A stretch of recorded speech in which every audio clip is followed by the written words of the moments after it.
Petit défi pour amateurs de Geometry Nodes. Voici un maillage représentant la façade d'une maison.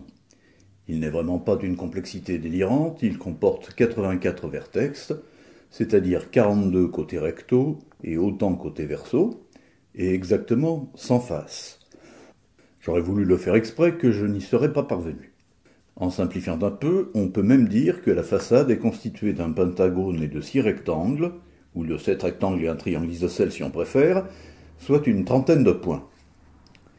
Toute la difficulté de l'exercice va consister à déterminer les coordonnées de ces quelques 30 points, avec les plus extrêmes précisions et régularités, et d'autoriser les tâtonnements. Il doit être possible de rendre la façade un peu plus haute, un peu moins, le toit plus ou moins pointu, les fenêtres plus ou moins écartées, de donner à la porte et la porte-fenêtre une largeur plus ou moins similaire à celle des fenêtres.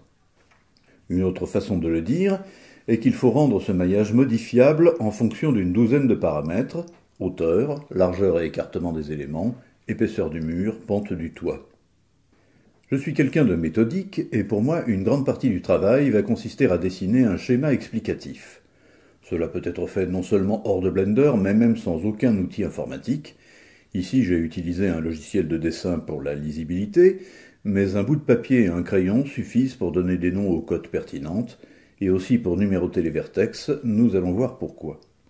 Une fois qu'on a des idées claires sur le nom des codes horizontales et verticales et les numéros des vertex, il faut calculer les valeurs pertinentes, et ça n'est vraiment pas bien malin.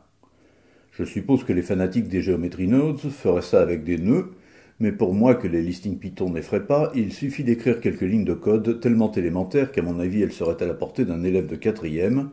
Bon, on peut pousser jusqu'à la 3e si on veut s'autoriser un tout petit peu de trigonométrie, ici pour pouvoir jouer facilement avec la pente du toit, mais dans la quasi-totalité des cas, la maîtrise des 4 opérations est suffisante. Je n'exclus pas qu'il soit possible de noter les valeurs pertinentes directement dans Blender, mais moi je fais cela dans un petit fichier extérieur à la syntaxe simplissime. À raison d'une ligne de texte par point, on note dans l'ordre les numéros de tous les points, suivis de leurs 3 coordonnées x, y et z, et c'est le programme Python qui, après avoir effectué les calculs, note les valeurs pertinentes aux bons endroits, ce qui, là encore, n'est vraiment pas bien malin. Ça demande un peu de saisie mais très peu d'attention, et même si on est distrait au point de ne pas réussir à indiquer du premier coup les noms pertinents pour les valeurs d'abscisse et d'ordonnées, de telles erreurs seraient très faciles à repérer comme à corriger. Les points étant définis, il reste à créer les faces, simplement en faisant l'inventaire des vertex qui délimitent leurs paramètres. En fait, c'est tellement simple qu'on pourrait noter ça à la main directement dans le fichier de texte descriptif, mais pour l'automatisation, il est préférable de demander au listing Python de s'en charger, ce qui est juste un tout petit peu plus bavard. Pour être tout à fait honnête, quand on travaille proprement, on se donne la peine d'indiquer ces points de périmètre en sens inverse des aiguilles d'une montre, ce qui permettra à Blender de comprendre où se trouve le recto et le verso de chaque face, mais Blender est doté de fonctions de recalcul des normales qui n'auraient aucune difficulté à corriger ces indications si elles étaient notées par erreur en sens inverse.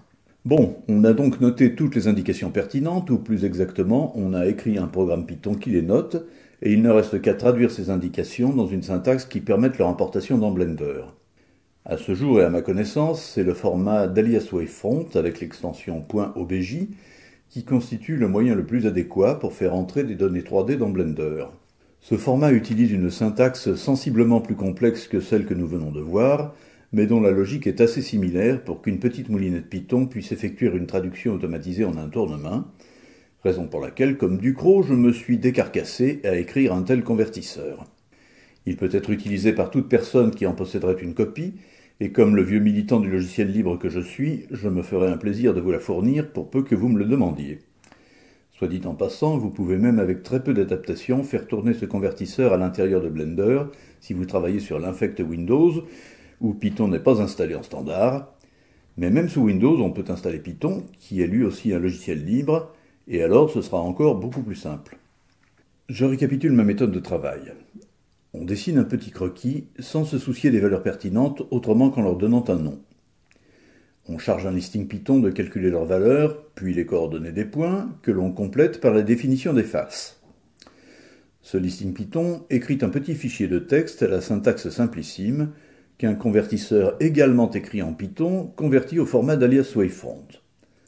On importe ça dans Blender, et voilà, comme on dit outre-Manche, On obtient non seulement un maillage impeccable, mais on peut aussi, si on le souhaite, apporter les modifications les plus amples ou les plus minutieuses à son paramétrage. Pour moi qui fais ça sous Linux avec quelques petits gadgets d'analyste programmeur, la production d'une variante modifiée ne demande même pas 20 secondes. Si les Geometry Nodes étaient conformes à ce que j'ai envie de leur demander, on pourrait faire tout ça à l'intérieur même de Blender et tester des variantes de ma façade en direct, à la souris, sans même devoir subir ce délai de 20 secondes. Mon défi aux amateurs de Geometry Nodes est donc le suivant. Faites tout ce que je viens de faire avec des nodes, et surtout apprenez-moi à le faire.